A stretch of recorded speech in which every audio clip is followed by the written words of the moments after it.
आपण आता नॉर्वेतील टुडलमध्ये आहोत आणि टुडलमध्ये येत असताना आपण जो तलाव पाहिला त्या तलावाविषयी स्टेफन आता आम्हाला माहिती सांगतोय आणि आजूबाजूचा जो परिसर आहे त्या परिसराचं काय महत्त्व आहे किंवा त्या परिसरामध्ये कोणकोणत्या गोष्टी सुंदर आहेत त्याच्याविषयीची आम्हाला माहिती तो सांगत आहे.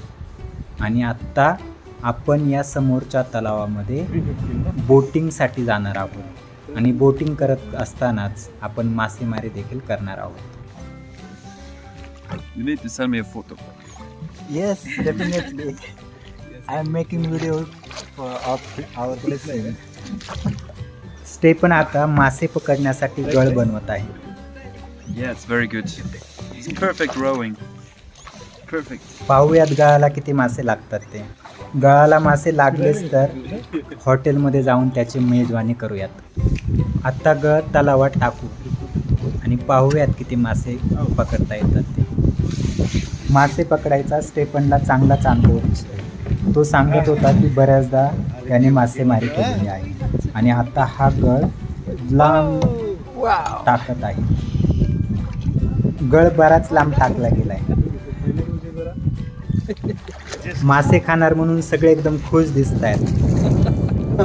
हसी मजाक खूपच सुरू आहे.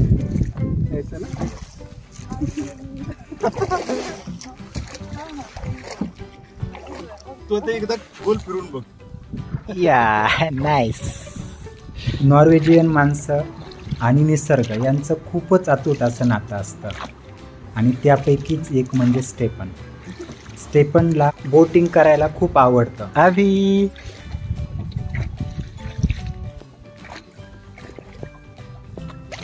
तर मी Vishnu.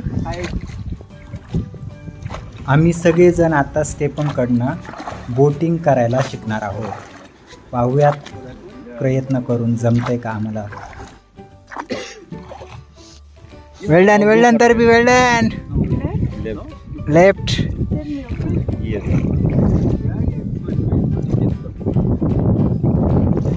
Wow wow. Well done well done.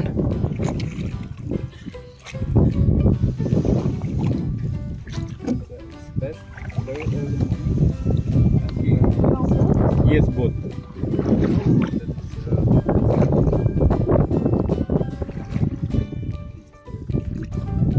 Yes. Well done. अभी अंकल को बोल सकते हैं. अब को हाँ. अब खुशी है. वो सीखने के लिए उधर जाना पड़ा. तुम यहाँ रहता नहीं इसलिए होता है बोलेगा. Go for this left. चला तर मग आता मी पण प्रयत्न करून बघतो बोटिंग करण्याचा.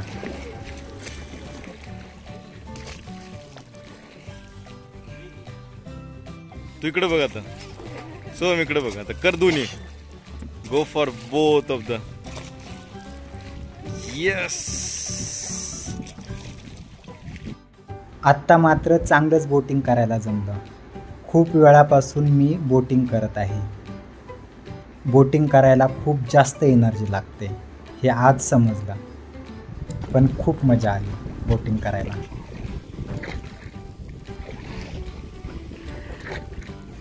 मुझे उस तरफ जाना है.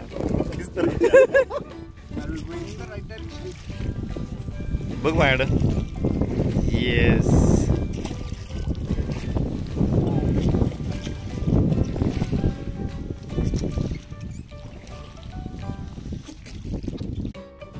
इतका वेळ झाला परंतु मासे काय गळाला लागले नाहीत. स्टेफन बऱ्याच वेळापासून प्रयत्न करतोय. आम्ही पण सर्वांनी बऱ्याचदा गळ टाकून प्रयत्न केला, पण गळाला मासे लागण्याचं काही चिन्ह दिसत नाही. शेवटचा प्रयत्न करून बघूयात मासे लागतात का. स्टेफननं आता गळ टाकला आणि माझ्या हातामध्ये दिला आहे. आता मी प्रयत्न करतो मासे पकडण्याचा.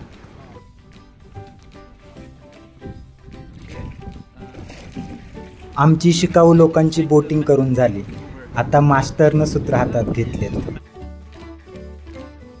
स्टेफनच्या मागच्या बाजूला जे दिसतंय ते एक छोटंसं बेट आहे. त्या बेटाला वळसा घालून आपण पुन्हा परतणार आहोत. हे पहा, हे आहे या तलावातील अगदी छोटंसं एक बेट.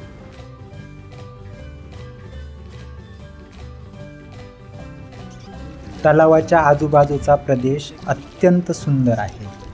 अगदी पलीकडच्या टोकाला जर तुम्ही पाहिलं तर तो आहे गौस्टा टोपणचा डोंगर, ज्यावरती आपण गेलो होतो. मागचा व्हिडिओ जर तुम्ही पाहिला असेल तर गौस्टा टोपणविषयी सविस्तर असा तो व्हिडिओ मी बनवलेला आहे. जर पाहिला नसेल तर जाऊन तुम्ही नक्की पहा. मासे काय गळाला लागले नाही, परंतु बोटिंग करण्याचा आनंद काय निराळाच. असाच आनंद घेण्यासाठी पुढचे व्हिडिओ नक्की पहा.